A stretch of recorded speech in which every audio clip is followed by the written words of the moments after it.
నమస్కారం ప్రజలారా. నమస్కారం నమస్కారం నమస్కారం.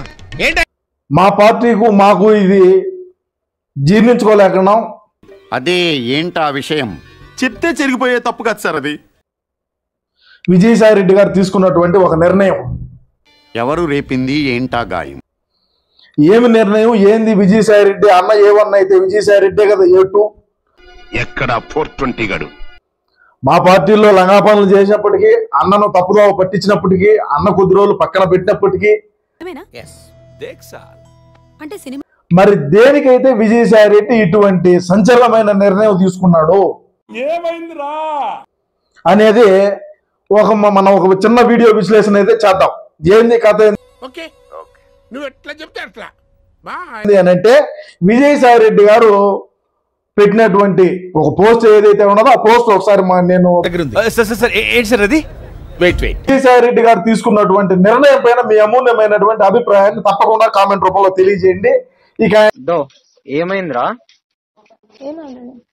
నన్ను వదిలేస్తున్నావా? నన్ను వదిలేస్తున్నావా అంట. మీకు నిన్నటి నుంచి అదేగా చెప్పింది. అదే నా ఫిక్సా? అంటే రాజకీయాల నుంచి తప్పుకుంటున్నాను, రాజ్యసభ సభ్యత్వానికి రేపు 25వ తారీఖున రాజీనామా చేస్తున్నాను. సూపర్, మీకు ఇంక మొదలైపోయిందండి. ఆడింక తిరిగి రాడండి. స్వామి ఏ శరణమయ్యప్ప. పార్టీలోనూ చేరడం లేదు. వేరే మాకు నమ్మకం లేదు దొరా, ఏమనుకోకు. పదవుల్లో లేక వేరే పదవులో ప్రయోజనాలకో లేక డబ్బులో ఆశించి రాజీనామా చేయడం లేదు. నీలాంటి ఫ్రెండ్ ఉంటే చాలు జీవితం మారిపోవడానికి. నిర్ణయం పూర్తిగా నా వ్యక్తిగతం, ఎలాంటి ఒత్తిడి లేవు, ఎవరి ప్రభావం చేయలేదు. 4 దశాబ్దాలు ఈ పార్ట్ మీరు సరిగా ప్లానింగ్ చేసుకోలేదా? మీరిద్దరు బిగినర్స్ మిస్టేక్స్ ఇవన్నీ. ఒకరిని చీటింగ్ చేస్తున్నామంటే ఎట్లుండాలా? బనీన్కి తెలియకుండా డ్రాయర్ లాగేయాలా?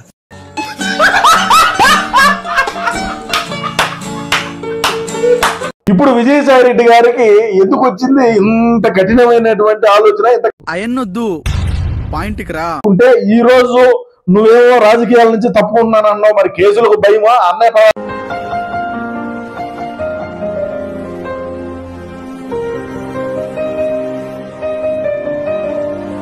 జైల్లో ఉన్నాడు. ఇప్పుడు ఏమనగా అన్న రేపో మాపో పోతే ఎవడు పోతాడు అన్నకు తోడుగా? మన పొజిషన్ ఏంటి సార్? కోసి కారం పెడతారా? మరి నువ్వు చెప్పిన లంగా పనులు ఏదైతే ఉన్నాయి విజయసాయి రెడ్డి గారు, మీరు చెప్పిన అవులే మాటలు, మీరు చెప్పిన లంగా పనులే కదా.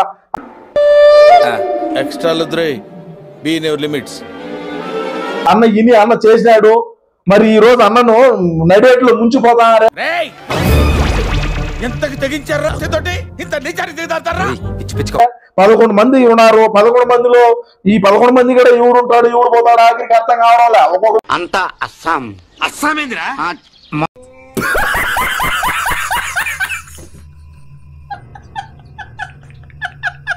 ఇట రాలిపోతా ఉన్నది.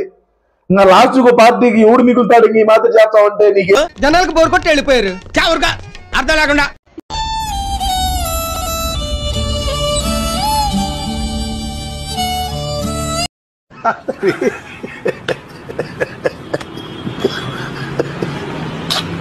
और अभी तो रुको, क्लाइमैक्स अभी बाकी।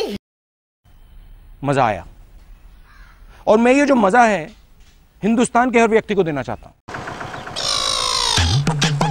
ఓకే బ్రదర్స్, ఒక తల్లి కడుపును పుట్టకపోయినా ఒకే ఆటోలో కలిసి ప్రయాణం చేశాం. ప్రజల వద్దకే పాలనలాగా ప్రజలతోనే ప్రయాణం. డౌట్స్ ఏం పెట్టుకోకండి. మీకు ఎప్పుడు రావాలనిపిస్తే అప్పుడు వచ్చేయండి. ఖర్చు లేకుండా కాఫీ తాగుతాం, బిల్లు కట్టకుండా భోంచేద్దాం. సరేనా? అలాగే. బయలుదేరన్న, మీకు ఆలస్యం ఎలా ఉంది?